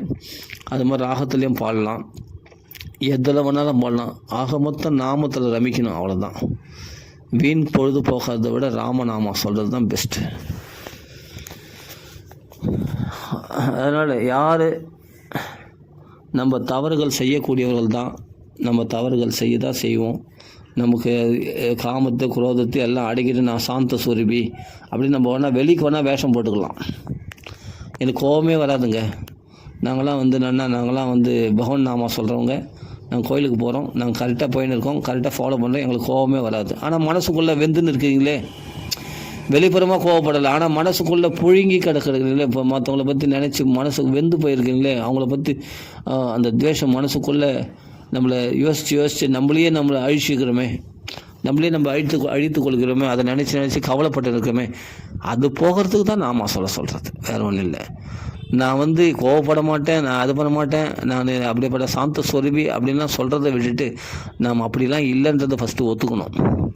நம்ம சாந்த சொருபி இல்லை, நம்ம கோபிஷ்டர்கள் தான், நம்ம பழி வாங்குகிற உணர்ச்சி நமக்குள்ளே இருக்குதான் அப்படின்றத ஃபஸ்ட்டு ஒத்துக்கணும். ஒத்துக்கிட்டால் தான் நம்ம அந்த கலங்கள் நம்ம விட்டு நீங்கி பகவான் நமக்கு ஃப்ரீயாக நீங்கள் கீர்த்தனீய சதாஹரிகி எப்பொழுதும் ஹரிநாமத்தை நீங்கள் கீர்த்தனை பண்ணியே இருக்க முடியும். ஃபஸ்ட்டு நம்ம தவறுகளை ஒத்துக்கொள்ளாமல் நம்ம பலவீனமானவன் தான் ஒத்துக்கினா தான் அடுத்தது பலமுள்ள விஷயத்தை நம்மளால் பிடிச்சிக்கிட்டு கரையேற முடியும். ஃபஸ்ட்டு நீ வந்து ஃபுல்லாக உன்னை எம்டி ஆகிடணும். உனக்குள்ளே கொஞ்சம் அகங்காரம் இருந்தாலும் கூட எனக்கு இந்த பலம் இருக்குது அந்த பலம் இருக்குன்னு கொஞ்சம் அகங்காரம் இருந்தால் கூட நாமத்தை நம்ம முழுசாக சரணாகதி அடைய முடியாது. அதனால் அந்த கொஞ்சம் நெஞ்சம் இருக்கிற அந்த நான் எனதுன்ற அகங்காரம் மமகாரத்தை கூட அடியோடு போக்கி எப்பா நான் ஒன்றுமே இல்லை, என்னால் ஒன்றுமே முடியாது, இந்த நாமாவை தான் நான் நம்பி இருக்கிறேன், இது இந்த ஒரு தர்மத்தினால்தான் எல்லாத்தையும் சாதிக்க முடியும் அப்படின்னு இந்த நாம தர்மத்துக்கு சம்மா வேற ஒரு தர்மத்தை நான் நம்பி இருக்கல, இந்த நாம தர்மத்துக்கு சம்மா வேற தர்மத்தை வசதியாக நினைக்கக்கூடாது, இந்த நாம தர்மம் தான் நம்மளை காப்பாற்றும் அப்படின்னு முழு சரணாகதியாக தீனத்துவ பாவனகா தீன நிலையில் எனக்கு எந்த சக்தியும் கிடையாது, இந்த நாம பலத்தினால்தான் எனக்குள்ள சக்தியை உண்டாகணும் அப்படின்ற நிலையில் நான் வந்து நான் மாயை ஜெயிச்சிட்டுவேன், நான் எல்லாத்தையும் நான் சமாளிச்சிடுவேன் அப்படின்ற எண்ணம் கொஞ்சம் கூட இருக்கக்கூடாது. அடியோடு போய் நம்ம எதுக்குமே நான் தகுதி இல்லாதவன், அந்த ராமன் தான் எனக்கு தகுதி உடையவனாக மாற்றணும், அந்த ராமனை தான் சரணாகதி அடைஞ்சிருக்கிறேன் அப்படின்னு நீ நாமா சொல்லி பாருங்கள், உடனே உங்களுக்கு பெரிய பலன் கிடைக்கும். யார் தன்னை தாழ்த்துக்கிறார்களோ அவர்கள் உயர்த்தப்படுவார்கள் அப்படின்னு பைபிளில் ஒரு வசனம் இருக்குது. அப்படி தன்னை தாழ்த்திக்கணும்.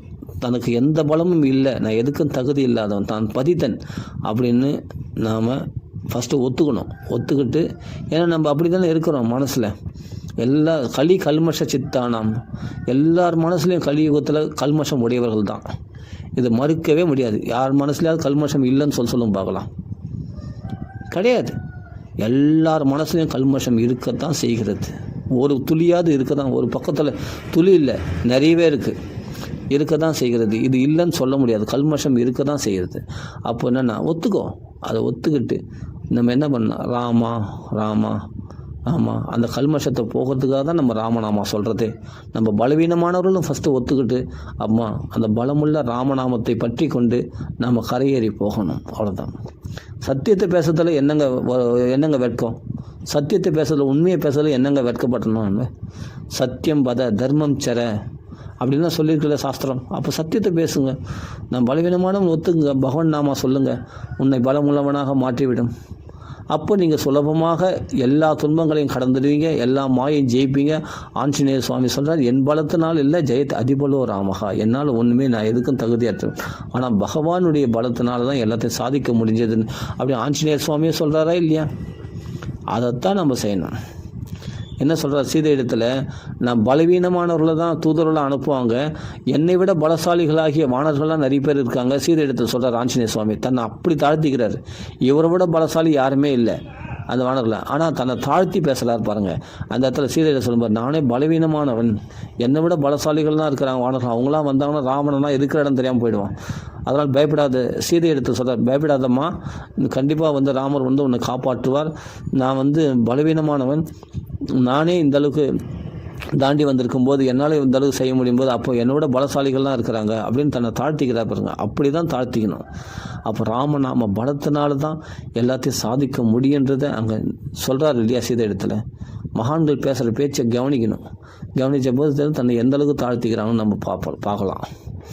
அது மாதிரி எனக்கு கிடைச்ச மாதிரி உங்களுக்கும் கிடைப்பான் அந்த பகவான் அப்படின்ட்டு பிரகலாதன் சொல்கிறார். எனக்கு கிடைக்கலையா, நானும் அசுரன், நான் எதுக்கும் இல்லை, நம்ம தேவத்துவமானா ரிஷித்துவமானா அதெல்லாம் எனக்கு இல்லையே. நாளும் தஜத்வம் தேவத்துவம் ரிஷித்துவம், நான் தேவன் இல்லை, ரிஷி இல்லை, பிராமணன் இல்லை, எதுவுமே இல்லை, எனக்கு பகவான் கிடைக்கலையா அசுர குழந்தைகளே. அது மாதிரி நான் தேவனும் இல்லை, ரிஷியும் இல்லை, பெரிய மகாத்மா இல்லை, பெரிய பிராமணனும் இல்லை, அதெல்லாம் தேவையும் இல்லை. அமலையா பக்தியா ஹரிரண்யத் விடம்பனம், சுத்தமான பக்தியினால தான் பகவான் கிடைப்பான் அப்படின்னு தன் பலத்தை குறைச்சிக்கிட்டு, ஆனால் நமக்கும் பகவான் கிடைப்பான்றதை உறுதிப்படுத்தி அந்த அசுர குழந்தைகளை உபதேசம் பண்ணுறார் பிரகலாதன். தன்னை தாழ்த்திக்கிறாரு. யோசிச்சு பாருங்கள். அப்படிப்பட்ட மகான்களுடைய வார்த்தைகளை கவனிச்சோம்னா நமக்கு புரியும்.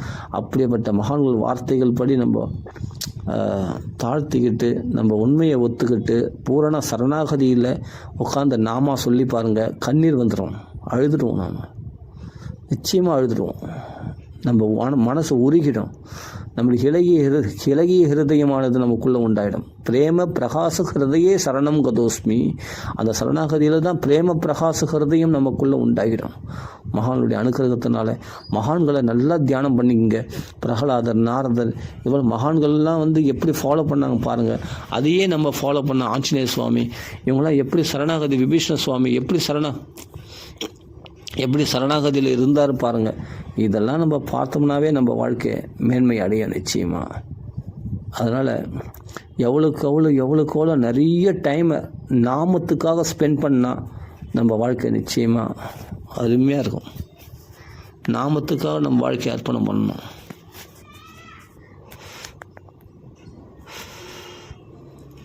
எவ்வளோக்கு நாமத்துக்காக நம்ம வாழ்க்கையை அர்ப்பணம் பண்ணுறணும், சத்தியமாக நிச்சயமாக நம்ம மேல்நிலைக்கு வருவோம். நாம தான் ஒரே வழி.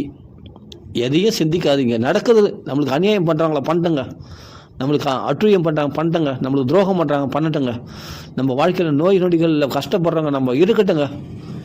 உங்களுக்கு கஷ்டம் வந்துடுச்சு, ஆமாம் எனக்கு ஆப்ரேஷன் நடந்தது, எனக்கு இந்த வலி வந்தது, எனக்கு கேன்சர் வந்துச்சு, புத்துநோய் வந்துச்சு, அந்த நோய் வந்துச்சு, இந்த நோய் இருக்கட்டுங்க, என்ன வேணாலும் வரட்டுங்க, உட்காந்து நாமா சொல்லுங்கள், துணிஞ்சாட்சி உட்காந்து நாமா சொல்லுங்கள். எந்த கஷ்டம் வேணாலும் வரட்டும், ஜுரம் வந்துடுச்சு, தவிக்கணும் முடியல, வாயில் நுரத்தளிச்சு, என்ன வேணாலும் நடக்கட்டும், அதெல்லாம் பழிக்கவே மாட்டாங்க. அப்படி சொல்கிறாங்க டாக்டர். எந்த சீரியஸ் கண்டிஷன் வேணா இருக்கட்டும், எந்த நிலையில் நீங்கள் நாமா மட்டும் விடாதீங்க. தொடர்ந்து ராம ராம ராம ராம ராம ராமன்னு கத்துங்க. வேறு ஒன்றும் பண்ணாங்க, உடனே உங்களுக்கு சொல்யூஷன் கிடைக்கும். இது பர்ஃபெக்ட். நீங்கள் பலவீனமானவர்கள் உங்களை நினைக்காதீங்க. பகவான் நாமத்தினால பலம் உள்ளவர்கள் நீங்கள். ஆனால் பகவான் நாமா இல்லாத பட்சத்தில் நீங்கள் பலவீனமானவர்கள் தான். இதை ஒத்துந்தான் ஆகணும். ஆனால் பகவான் நாமா இருக்கின்ற தைரியத்தை மனசுக்குள்ளே வரவழைச்சிங்க அப்படின்னு நம்ம பலமுள்ளவர்கள் தான். இப்போது பகவான் நாமத்தினால பலமுள்ளவர்களாக ஆனோம். அதனால் ஆஞ்சநேய சுவாமி மாதிரி நீங்களும் பலமுள்ளவர்களாக, உடனே அடுத்த க்ஷணத்தில் நீங்கள் பலமுள்ளவர்களாக ஆஞ்சநேய சுவாமி மாதிரி 1000 யானை பலம் கொண்டவர்களாக மாறிவிடுவீர்கள். எதனால்? நான் ராம நாமத்தினால பிடிச்சிக்கிறதுனால. எந்த கஷ்டம் வேணாலும் இருக்கட்டும், எந்த சங்கடங்களும் வேணாலும் உங்களை போட்டு மனசை போட்டு வாட்டி எடுக்குது, கடன் தொல்லை, பிரச்சனை, எல்லா கவலையும் இருக்கட்டும், அது பாட்டு ஒரு பக்கம் இருக்கட்டும். நீங்கள் உட்காந்து நாமா சொல்லுங்கள், டைம் வேஸ்ட் பண்ணாதீங்க. இன்றைக்கி உட்காந்து நாமா சொல்லுங்கள். இன்றைக்கி உட்காந்து நாமா சொல்லணும், அடுத்த க்ஷணத்தில் உங்களுக்கு விடுதலை கண்டிப்பாக கிடைக்குதா இல்லையா பாருங்கள். பகவான் உடனே ரிசல்ட் கொடுப்பான். அது யாருன்னா இல்லை சைதன்ய மகாபிரபு நாமா சொன்னதான் அப்படி கிடையாது. இல்லை ஹரிதாஸ் தாகூர் நாமா சொன்னது இல்லை. நீங்கள் நாமா சொல்லுங்கள். உங்கள் ஒருத்தருக்காக, அந்த சீதை என்ன ஒரு ஸ்திரீ தானே, அதுக்காக இப்படி அழறாருன்னா அந்த ஒருத்திக்கு தான் பகவான் அழுதான், அந்த சீதைக்காக. அப்படின்னா உங்கள் ஒருத்தருக்காக பகவான் அழுவான், உங்களுக்காக கவலைப்படுவான், உங்களுக்காக பிரயத்தனம் பண்ணுவான் பகவான். உங்களுக்காக, உங்கள் ஒருத்தருக்காக, ஒரு ஆத்மாவுக்காக, அந்த பிரகலாதன் ஒருத்தருக்காக தூணை பழந்துட்டு பகவான் வந்தான். அப்போது அந்த ஒரு பலி சக்கரவர்த்தி ரட்சிக்கிறதுக்காக, அவன் அகங்காரத்தை போக்கி, அந்த ஒரு சுக்கிரீவனுக்காக அவனுக்கு நம்பிக்கை உண்டாக்கிறதுக்காக சால மரங்களை பிளந்துட்டு பகவான் அவனுக்கு நிரூபணம் பண்ணி அவன் வாலியை வதம் பண்ணி அந்த ஒருத்தனை வாழ வைக்கிறதுக்காக அப்படி பகவான் காடாக தேடி வந்தான், சுக்கிரீவன் ஒருத்தனை வாழ வைக்கிறதுக்காக. அப்படின்னும் போது உங்கள் ஒருத்தருக்காக பகவான் வரமாட்டானா? நம்ம ஒவ்வொரு ஜீவாத்மாவும் பகவானுக்கு முக்கியமானவர்கள் தான். ஒவ்வொரு ஜீவாத்மாக்களும் பகவானுக்கு முக்கியமானவர்கள். ஆனால் அவர்கள் உண்மையான பக்தி பண்ணுறாங்கன்னு சொன்னால் அந்த ஒரு சபரிக்காக பகவான் தேடி வரலையா? அவள் கொடுத்த எச்சில் பழத்தை பகவான் சாப்பிடலையா? சாப்பிட்டு அவளுக்கு சபரி மோட்சத்துக்கு சாட்சி பூதனாக இல்லையா பகவான்? யோசிச்சு பாருங்க. சாட்சி பூதனாக இருந்தானே, சபரி மோட்சத்துக்கு சாட்சி பூதனாக இருந்தானே. அவள் சொன்ன குரு வாக்கியத்தை நம்பினாலே அவன் அந்த நம்பிட்டு ராமநாமத்தை ஜெபிச்சுன்னு இருந்தா, அவ்வளோதான், வேற ஒன்றுமே பண்ணல. அவளுக்கு மோட்சம் வந்தது. அப்போது அவளுடைய வாழ்க்கையில் விளக்கத்தில் பகவான் அங்கேயோ ஒரு காட்டில் இருக்கக்கூடிய ஒரு வேடுவச்சியாக இருந்தவ, அப்படியேப்பட்ட சபரி பாட்டி, ஒரு கிழவி, ஒரு பலவீனமானவள், உலகத்துக்கு பலவீனமானவர்களாக இருக்கலாம், ஆனால் பகவானுக்கு மேன்மை பெற்றவளாக விளங்கிவிட்டாலே அவள். அந்த சபரி ஒருத்திக்காக பகவான் வருவான்னா, அந்த குகன் ஒருத்தனுக்காக அந்த சிங்கி பேரபுரத்தை தேடி வந்தான்னு சொன்னான், அந்த ஸ்தபதியை போய் கட்டி ஆலிங்கனம் பண்ணுவான்னு சொன்னான். அப்போ நம்ம ஒருத்தனுக்காக பகவான் வரமாட்டானா? உங்கள் ஒவ்வொரு உயிரும், ஒவ்வொரு ஜீவாத்மாவும் பகவானுக்கு முக்கியமானவர்கள், வெளியேறப்பட்டவர்கள். நீங்கள் உயர்ந்தவர்கள் தான். நீங்கள் ஒவ்வொருத்தரும் முக்கியமானவர்கள் பகவானுக்கு, ஒவ்வொருத்தரும் முக்கியமானவர்கள். நீங்கள் ஒருத்தர் பக்தி பண்ணால் கூட பகவான் உங்களுக்காக வருவான். உங்கள் ஒருத்தருக்காக பகவான் தேடி வருவான். நீங்கள் நம்பிக்கையோடு பகவான் நாமா சொல்லுங்கள். உங்களுக்கு யார் ஆதரவு கொடுக்குறாங்க, ஆதரவு கூட பக்த சங்கம் உங்களை சேர்த்துக்கலையோ, பக்த சங்கத்தில் உங்களை விலகிட்டாங்க, சத் சங்கம் சேர்த்துக்கு தேவையே இல்லை, கவலையப்படாதீங்க. எனக்கு சத் சங்கம் நம்ம கூப்பிட்டா வரமாட்டாங்க, இல்லை நாமும் எங்கே போனாலும் நம்மளுக்கு என்னென்னா அங்கே அனுகூலமாக இல்லை, பரவாயில்ல விடுங்க. அந்த குறைகளை பற்றி பேசாதீங்க, விட்டுங்க. யாரை பற்றி நம்ம குறை சொல்ல வேணாம். ஆனால் நம்ம அந்நிய தோஷ குணச்சிந்தனம், அந்நிய தோஷத்தை பற்றி நீங்கள் நினைக்காதீங்க. அருமையாக நீங்கள் உட்காந்து ராமநாமா சொல்லுங்கள். உங்கள் இடத்துல, உங்கள் வீட்டில் உட்காந்து நாமா சொல்லுங்கள். எங்கேயும் போக வேணாம். அங்கே போனால் எனக்கு அனுகூலம் இல்லை, இங்கே போனால் அனுகூலம். இது நம்ம மனசுடைய பலவீனமாக அவங்க மனசு. எல்லாரும் குற்றவாளி தான். ஏதோ ஒரு விஷயத்தில் எல்லாம் தவறு செய்யக்கூடியவர்கள் தான். புரியுதுங்களா? அப்படி இருக்கும்போது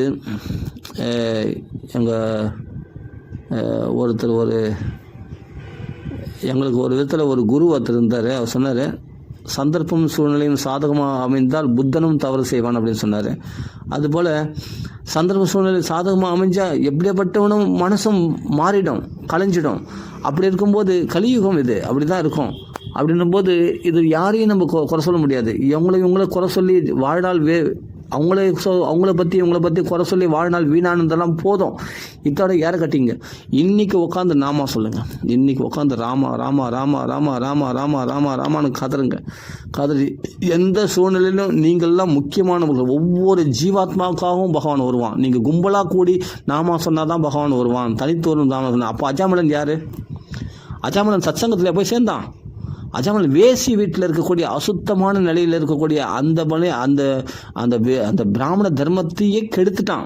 பிராமண தன்மையே அவனுக்கு சுத்தமாக கிடையாது. மகா நீச்சன் ஆகிட்டான். அவன் பாவங்கள் எழுதி சித்திரகுப்தன் கையை உடைஞ்சு போச்சு. யமதூதர்கள் வரக்கூடிய இடமா இருந்தது அது. விஷ்ணுதூதர் வர்றதுக்கு வாய்ப்பே கிடையாது.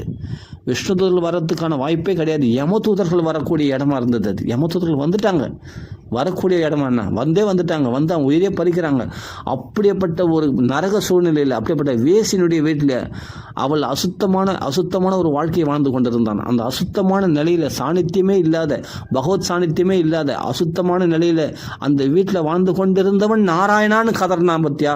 அடுத்த கதவும் பகவானு நினைச்சுன்னு சொல்ல, பிள்ளைய நினைச்சு அந்த இடத்துல, அந்த சுச்சுவேஷனில், அந்த அசுத்தமான நிலையில் அந்த வேசினுடைய வீட்டில் கண்டவெல்லாம் வரக்கூடிய ஒரு இடத்துல, அந்த வேசி வீட்டில் அந்த 9 பிள்ளைகளோட, துஷ்ட பிள்ளைகளோட, அதுவும் அந்த சாநித்தியமே இல்லாத நரக சூழ்நிலையில் அசுத்தமான ஒரு இடத்துல இருந்து கொண்டு நாமா சொன்னான். நாராயணான்னு ஒரு தடவை தான் சொன்னான். அதுக்கு முன்னாடி நாராயணா அடிக்கடி ஆவர்த்தி பண்ணியிருக்கான். பிள்ளையை வளர்க்குற நாமத்தை சோறு போட்டு வளர்த்தான். பிள்ளைக்கு சாப்பாடு ஊட்டுற மாதிரி அந்த நாமத்தை இதுதாங்க அஜாமல போக்கியம் தாங்க நம்மளுக்கு ஆறுதல் அளிக்கிறது. அந்த அசுத்தமான நிலையில கூட நாமத்தை சொன்னதுனால கரையேறினான்னு சொன்னால் அந்த நாமம் நம்மளை ஏன் காப்பாற்றாமல் போயிடுமா? அப்போ நாராயணன் அந்த நாமத்துக்கு எவ்வளோ மகிமை இருக்குன்னு யோசிச்சு பாருங்க. அவன் கோயிலில் உட்காந்து நாமா சொல்ல, ஆசிரமங்களை உட்காந்து நாம சொல்ல, நிறைய பக்தர்கள் சபையில் நல்ல பக்தர்கள் பஜனை பண்ணுற இடத்துல ஒரு பஜனை கூடத்தில் உட்காந்து நாமா சொல்லலை. நல்லா புரிஞ்சுங்க. அதுக்குன்னு பஜனை ஸ்தலம் இருக்குது இல்லையா? எத்தனையோ இடத்துல பஜனை பண்ணுறதுக்குன்னு ஒரு ஸ்தலம், ஒரு மண்டபம் கட்டி வச்சுருப்பாங்க. அந்த மண்டபத்தில் உட்காந்து நாமா சொல்லாமல் அவன் வேசி வீட்டில் இருந்து நாமா சொன்னான். நல்லா புரிஞ்சுங்க. அந்த நிலையில் இருந்தவனுக்கே அவனை பரிசுத்தமாக்கி அவனை கரையேற்றும் சொன்னான். அங்கேயும் விஷ்ணுதூர்கள் தோன்றுவார்கள், அந்த அசுத்தமான இடத்துலையும் விஷ்ணுதூர்கள் தோன்றி அவனை காப்பாற்ற முடியும்னு சொன்னான். அந்த நாமத்துக்கு எவ்வளோ மகிமை இருக்குன்னு யோசிச்சுப்போம். புத்திரோபச்சாரிதா, புத்திரனை உபச்சாரமாக கூப்பிட்டதுனாலேயே பகவான் சங்க சக்கர கதாதாரியாக இருக்க நாராயணன் நினச்சி கூப்பிடல. அந்த நிலையில் கூட அந்த நாமம் காப்பாற்றுன்னு சொன்னால் உங்களை ஏன் காப்பாற்றாது? அந்த ஒருத்தனுக்காக பகவான் தேடி வரலையா? அந்த அஜாமலன் வீடு, அந்த வேசி வீட்டுக்கு தேடி வரலையா பகவான்? அந்த வேசி வீட்டுக்கு பகவான் தேடி வந்தானா இல்லையா? பகவானுடைய பக்தர்கள் யார்? பகவான் யார்? அந்த விஷ்ணு தூதர்கள் தான் பகவான். அந்த விஷ்ணு தூதர்களாக வந்தான், விஷ்ணு தூதர் வடிவத்தில் வந்தான். 4 விஷ்ணு தூதர்கள் சங்க சக்கர கதாதாரிகளாக, சித்தர்களா, சித்த சத்தமா, தேவர்களா, யார் நீங்கள், உபதேவர்களா, யார் நீங்கள் அப்படின்னு கேட்குறாங்க. யமதூதர்களே பார்த்து ஆச்சரியப்பட்டாங்க. அவங்களுடைய பாசத்தை தைரியம் அந்த கத்தியினால அறுத்தெறிஞ்சிட்டாங்க, பாச கயிறையும் துண்டாக்கிட்டாங்க. ஒன்றும் பண்ண முடியாது. யமதூதர்கள்லாம் பகவானுடைய வேலைக்காரர்கள். பகவானுடைய வேலைக்காரர் தான் அந்த யமனே. அப்போ யமதூதர்கள்லாம் பற்றி சொல்ல வேண்டியது என்ன இருக்குது? அந்த 3 யமதூதர்கள் கண்ணங்கரையினருக்கும் வெளிச்சம் உண்டாயிடுச்சு. அந்த இடத்துல பார்த்தா, அங்கே பார்த்தா விஷ்ணு தூதர்கள் தோன்றினார்கள். காப்பாற்றப்பட்டான் அபிராமலன். நடந்த விஷயம் இதிகாசம் சொல்கிறார். இதிகாசம் இவ்வாறு நடந்த விஷயம் அப்படின்னு தான் சொல்லி ஆரம்பிக்கிறாரே. அத்திரச்ச உதாகரந்தன் இதிகாசம் புராதனம் அப்படின்னு சொல்லி தான் ஆரம்பிக்கிறாரு. கான்யகுப்ஜெத் ஜெகஸ்சித்து தாசி பதி அஜாமலக. தாசிக்கு ஒருத்தன் பதியா இருப்பானா, அப்படி ஒருத்தன் ஆழ்ந்தானா அஜாமலன்னு ஒருத்தன். தாசிக்கு போய் பதியா இருந்தானா. எப்படிப்பட்ட முட்டாள்தான வேலை செய்திருக்கான் போறான், மனைவி விட்டுட்டு. ஆனால் அவனுடைய வாக்கில் நாராயணான்னு வந்தவுடனே அஜாமிலன்னு சொல்லக்கூடாதான், அஜாமிலர்னு சொல்லணுமா. அவ்வளோ மதிப்பு மிக்கவனாக மாறிட்டான் போகிறான். அப்போ அந்த ஒருத்தனுக்காக பகவான் தூதர்களை அனுப்பி காப்பாற்ற வைப்பானால் உன் ஒருத்தனுக்காக பகவான் வரமாட்டானா? நீங்கள் நீங்கள் சங்கத்தில் இருந்தால் தான், சத் சங்கத்தில் இருந்தால் தான், கோடி நாம சங்கீதம் பண்ணால் தான் கிடைச்சா சந்தோஷம். அப்படி கிடைக்கல, நான் தனியாக தான் இருக்கேன். நான் தனியாக இருந்தால் டைம் வேஸ்ட் பண்ணாத, உட்காந்து நாமா சொல்லு. அஜாமலன் தனியாக தான் இருந்தான். அவன் ஒருத்தனுக்காக அந்த வேசி வீட்டில் வந்து அந்த விஷயத்தில் காப்பாற்றலையா? மரணத்திலிருந்து காப்பாற்றல. க்ஷணசங்கேன சாதுஷு. உடனே புத்தி மாறி அவன் வருத்தப்பட்டு அவனை திருத்தினார்களா இல்லையா? அந்த நாமம் அவனை நல்வழிப்படுத்தி அதே பிறவியில், அந்த ஒரே பிறவியில் அந்த அஜாமலனும் மோட்சம் அடைந்தானா இல்லையா? ஆக உங்கள் ஒருத்தனுக்காக பகவான் வருவான். ஒரு சீதைக்காக வந்தவன் போல, ஒரு சபரிக்காக வந்தவன் போல, ஒரு சுக்கிரீவனுக்காக வந்து தீனநிலையிலிருந்து சந்தேகப்பட்டு கொண்டிருந்தான். பகவான் மேல் நம்பிக்கையே இல்லை அப்படின்னு சந்தேகப்பட்டு கொண்டிருந்தான். அவன் சந்தேகத்தை போக்கி அவனை உத்தம பக்தராக மாற்றி அந்த வாலியை வதம் செய்து அவனை வாழ வைத்து அவன் மனைவியோடு சேர்த்து வச்சு அவனை பட்டாபிஷேகம் பண்ணி அவனை ராஜ்யனாக மாற்றி அவன் தன் திருவடியில் சேர்த்து அவனை நண்பனாக தோல் மேலே கை போட்டிருப்பான்னு சொன்னான் அந்த பகவான். அப்போ உங்கள் ஒருத்தனுக்காக பகவான் வரமாட்டானா? ஒருத்தரும் வேல்யூபிள் ஆனவர்கள் நீங்கள். ஒவ்வொரு ஆத்மாவும் வேல்யூபிள் ஆனது. ஒவ்வொரு ஆத்மாவும் முக்கியத்துவம் வாய்ந்தவர்கள் நீங்கள். அது முதல் புரிந்து கொள்ளுங்கள். நான் கும்பலில் இருந்து நாமா சொன்னாதான், நான் ஒரு குருவை ஆசிரிச்சாதான் நாமுமே குருவாக வந்து நிற்கும். குரு இல்லைன்னு கவலையே படாதீங்க. நாமத்தை பிடிச்சவங்க எதையும் அண்டி இருக்க வேண்டிய அவசியம் இல்லை. எந்த சத்சங்கத்தையும் அண்டி இருக்க வேண்டிய அவசியம் இல்லை. எந்த குருவும் ஆசிரிச்சிருக்கிற அவசியம் இல்லை. நீங்கள் நாமா சொல்கிறது மட்டும்தான் உங்களுக்கு குரு. நாமா சொல்கிறதே உங்களுக்கு தாய் தந்தை எல்லாமே. நாமாவே உனக்கு தெய்வம். எல்லாமே நாமந்தான். இனிமேல் நீ இன்னொருத்த அண்டி போனால் அந்த நாமத்துக்கு மகிமைக்கு குறைச்சல். அந்த நாம வருத்தப்படும். அந்த நீ சொல்கிற நாமானது என்னடா நம்மளை பிடிச்சிக்கிட்டு இன்னொரு உபாயத்தை தேடுறானே அப்படின்ட்டு நாம வருத்தப்படும். இந்த நாம தர்மத்துக்கு சமமாக வேற ஒரு தர்மத்தை வைக்கவே கூடாது. அதுவே 10 அபராதங்களில் ஒரு அபராதம். அதனால் நாமத்தை வசதியான பரிகாரம் கூட வேறு பரிகாரம். நாமத்தினாலே பரிகாரத்தை தேடிக்கணும். ஒரு பாவம் செய்தால் அந்த பாவத்தை நாமத்தினாலே போய்க்கணும். அபராதம் பண்ணால் அந்த அபராதத்தை அபராதத்தை நாமத்தினாலே தான் போக முடியும், அதிகமாக நாம சொல்லி. அப்படிங்கும்போது நாமத்துக்கு சமமாக வேறு தர்மத்தை பெருசாக வைக்கக்கூடாது. இந்த 10 அபராதங்களில் நம்ம செய்யக்கூடாது. இதெல்லாம் அபராதமா அப்படின்னா அந்த அபராதம் சொல்லும்போது அது அமிர்தமாக இருக்குது. அது அபராதம் சொல்லும்போது அப்போ நாமத்தை உறுதியாக பிடிச்சிக்கணுன்ற தைரியம் நம்மளுக்கு கிடைக்குது பாருங்கள். அப்போ அந்த நாமத்தை நம்ம எந்த அளவுக்கு ஜெபிக்கிறோம்னா, நீங்கள் தனித்திருந்து ஜெபிக்கலாம். மெயினாக சொல்கிறது தான், தனிமையிலிருந்து நாம சொல்லலாம். அஜாமலன் தனியாக இருந்து சொல்லலாம். அந்த ஒருத்தனுக்காக பகவான் வந்தான், ஆட்களை அனுப்பிச்சான்னா உங்கள் ஒருத்தனுக்காக பகவானா தூதர்களை அனுப்பிப்பான். உன்னை சுற்றி ஒரு நல்ல வைப்ரேஷன், நல்ல கவசம் உனக்குள்ள, அந்த நாம கவசம் உனக்குள்ளே ஏற்படும். அப்போ உனக்கு பெரிய பாதுகாப்பு. அசுரர்களாலே ராட்சர்களாலே அதான் சொல்ல, ந பிரேதோ ந பிசாச்சோவா ராட்சசோ அசுரோபிவா பக்தியுக்த மனஸ்கானம் ந ஸ்பர்ஷனே பிரபுர் பவேத்து. நல்ல காலம் ஞாபகம் வந்தது சமயத்தில் பகவான் இந்த ஞாபகத்தை கொடுத்த அந்த ஸ்லோகத்தை. பிரேதமோ பிசாசோ ராட்சசோ அசுரர்களோ எதுவுமே உன்னை வந்து பாதிக்காது. பக்தியுக்த மனஸ்கானம், நாம சொல்கிறவனுடைய மனசில் வந்து இதெல்லாம் வந்து ஒன்றுமே பாதிக்காது. என்ன ஸ்பர்ஷனே பிரபுர் பவேத். அவர்களை தொடக்கூட முடியாது. நீங்கள் தீனனா உங்களை நினைச்சிக்கவே வேண்டாங்க. பெரிய பலம் தானா. எல்லாரையும் படைத்தவனே உனக்கு கூட துணையாக இருக்கும்போது இந்த படைக்கப்பட்ட பொருள்களை பார்த்து ஏங்க பயப்படுறீங்க? படைக்கப்பட்ட ஜீவராசிகளை பார்த்து ஏங்க பயப்படுறீங்க? படைக்கப்பட்ட மனுஷர்களை பார்த்து ஒருத்தர் பரஸ்பரம் எதுக்காக பயப்படுறீங்க? உங்களை இத்தனை பேரையும் படைத்தவனாகிய சர்வேஸ்வரனாகிய ராமனே உங்களுக்கு கூட துணை இருக்கும்போது, ராமநாமம் உங்களுக்கு துணையாக இருக்கும்போது, இவ்வளோ பலம் இருக்கும்போது நீங்கள் பலவீனர்களாக ஏங்க உங்களை ஃபீல் பண்ணுறீங்க? பலவீனன்னு உன்னை ஒத்துக்கிறது காரணமே இந்த பலத்தை பெறுவதற்காக தானே, இந்த ராமநாம பலத்தை பெறுவதற்காக. ஆனால் ராமநாமத்தை சொல்லுங்கள், உங்கள் ஒருத்தனுக்காக பகவான் வருவான், உங்கள் ஒருத்தருக்காக வருவான். உங்கள் ஒருத்தருடைய கவலையை பெருசாக நினச்சி உங்களுக்காக அழுது, உங்களுக்காக சிரமப்பட்டு, உங்களுக்காக எல்லா சிரமத்தையும் தன் தோல் மேலே தூக்கிக்கிட்டு உங்களை சுபிட்சமாக அழகாக புஷ்பமானத்தில் ஆயுஷம் பண்ண மாதிரி செய்தியை ஜம்முன்னு உங்களை அருமையாக உங்களை சுபமாக வாழ வைப்பான், சௌக்கியமாக வாழ வைப்பான். உங்களுக்கு எந்த தீங்கும் உங்களுக்கு கிட்ட கூட நெருங்காது. உங்களை தன் தோளில் தூய்ப்பான் பகவான், சத்தியமாக. அதனால் பயப்பட வேணாம். நாம இருக்கிற பெரிய பலம் நாம இருக்குது. உங்களை திருத்த வேண்டியதும் திருத்திடும். நம்ம பலவீனமானவர்களும் காமக்ரோதம் விட்டப்பட்டு அப்படின்னு விட்டுடாது நம்மளை. அந்த காமக்ரோதங்களே உனக்குள்ளே எழும்பாது. அதனுடைய முளை, அந்த முளையாகி அந்த அந்த அந்த முளைன்றது அந்த வேறு, அந்த அடியோடு வேரோடு பிடுங்கி எறிஞ்சிடும். அந்த காமக்ரோதத்துக்கான மொழி கூட விடாதபடி உன்னை பண்ணிடும். அந்த அளவுக்கு உன்னை வேரோட தொடர்ச்சி எடுத்துடும். அந்த காமக்ரோதனுடைய அந்த மொழி கூட விடாதபடி பிடுங்கி எறிஞ்சிடும் நம்ம மனசில். அவ்வளவு சுத்தமாக்கணும் அந்த மனசை. அப்படிப்பட்டது நாம சேதோ தர்ப்பணம் ஆர்ஜனம் பவமகா தாவாக்னி நிர்வாபனம். அப்படிப்பட்ட சேதம் நம்ம ஹிருதயத்தை சுத்தமாக்கக்கூடியது இந்த நாமம். அந்த வாசனை இல்லாதபடி பண்ணக்கூடியது நாமன்னா. அதனால் நம்ம ஒவ்வொருத்தரும் வேல்யூபிள். நம்ம ஒவ்வொருத்தரையும் பகவான் முக்கியமாக நினைக்கிறான். நீங்கள் வேணும் பகவானுக்கு, நீங்கள் வேணும், நீ தான் வேணும், நீ தான் எனக்கு முக்கியமானவன், நீ தான் வேணும். நீ என் நாமா சொல்லு, நான் என் நாமா சொல்லு. தவாஸ்மி திச்சு யாச்சதே அபயம் சர்வன். தவாஸ்மி, நான் உன்னை சார்ந்தவன் சொல்லிடு. நான் அபயம். உனக்கு தப்பு இருந்தால் கூட நான் காப்பாற்றுறேன். தப்பு இருந்தால் கூட நான் காப்பாற்றுறேன்டா. நீ தப்பே பண்ணால் கூட நான் காப்பாற்றுறேன். நீ பாவமே பண்ணாலும் பரவாயில்ல, உன் பாவங்களை போக்கி மீண்டும் பாவம் பண்ணாதபடி நான் உன்னை காப்பாற்றுறேன். உனக்கு நீ நாமா சொல்லு, நான் உன்னை காப்பாற்றிடுறேன். உனக்கு எல்லா கஷ்டத்துலேருந்து உன்னை காப்பாற்றிடுறேன். உனக்கு எல்லா துன்பத்திலும் நான் விடுவிக்கிறேன். அபயம் கொடுக்குறேன், பயமற்ற நிலையை நான் கொடுக்குறேன். அபயம் சர்வபூதேப்பி தரம் விரதம். அது விரதமாக எடுத்துன்னு இருக்கானா, கங்கணம் கட்டின்னு இருக்கானா. உன்னை காப்பாற்றாமல் விடுறதில்ல. நீ தப்பிக்கவே முடியாது. என் நாமத்தை சொல்கிறவங்க தப்பிக்கவே முடியாது. எங்கேயும் ஓடி ஒழிய முடியாது. உன்னை நான் எப்படியாவது சாதுக்களை அங்கங்கே நிறுத்தி உன்னை வலை போட்டு பிடிச்சிடுவேன்.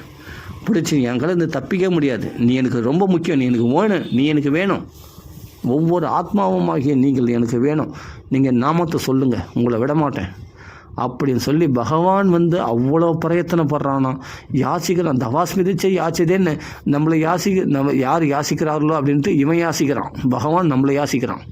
என்னை சொல்லிடுறா, என்னை சார்ந்தவன் சொல்லிடுறா, நான் பார்த்துக்கிறேன்டா, உனக்கு எல்லாத்தையும் நான் பார்த்துக்கிறேன்டா. யோகக்ஷேமம் பகாமியகம், யோகக்ஷேமத்தை கூட நான் பார்த்துக்கிறேன். அனன்ய சிந்தையும் எப்பொழுதும் என் நாமத்தை சொல்லினரு, என் சிந்தனையில் இரு. உனக்கு எல்லா விதமான பாதுகாப்பு நான் இரு. உன்னை எவனும் தொட முடியாது. எதிராளிகள் பயம் உன்னை கிட்ட கூட நெருங்காது, நான் பார்த்துக்கிறேன். தைரியமாக இரு. அப்படி என் மேலே முழு நம்பிக்கை கொண்டவனாக, முழு விஸ்வாசத்தோட விஸ்வாசம் குருவாக்கியேஷன்னா.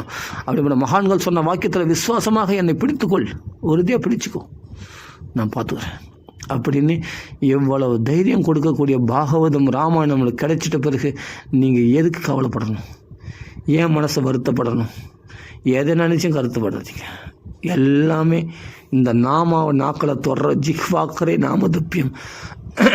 அந்த நாமத்தை தொடர வரைக்கும் தான் இந்த பிரச்சனைகள்லாம். நீங்கள் நாமாவை உறக்க சொல்ல சொல்ல சொல்ல சொல்ல சொல்ல சொல்ல சொல்ல சொல்ல நீங்கள் உற்சாகத்தையும் சந்தோஷத்தையும் மட்டும்தான் அனுபவிப்பீர்கள்.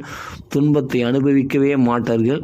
துக்க சமனகா, துக்கமெல்லாம் சமணம் ஆகிடும். ஹரிம் பரம் நாம சங்கீர்த்தனம் யஸ்ய சர்வ பாப பிரணாசனம் பிரணாமோ துக்க சமனகா தம் நமாமி ஹரிம் பரம். துக்கங்களாம் சமணம் ஆகிடும், தூள் ஆகிடும்.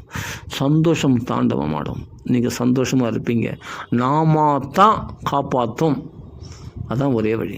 ராம ராம ராம ராம ராம ராம ராம ராம ராம ராம ராம ராம ராம ராம ராம ராம ஸ்ரீராமநாம சங்கீர்த்தன் கி ஜெய். ராம ராம ராம ராம ராம ராம ராம ராம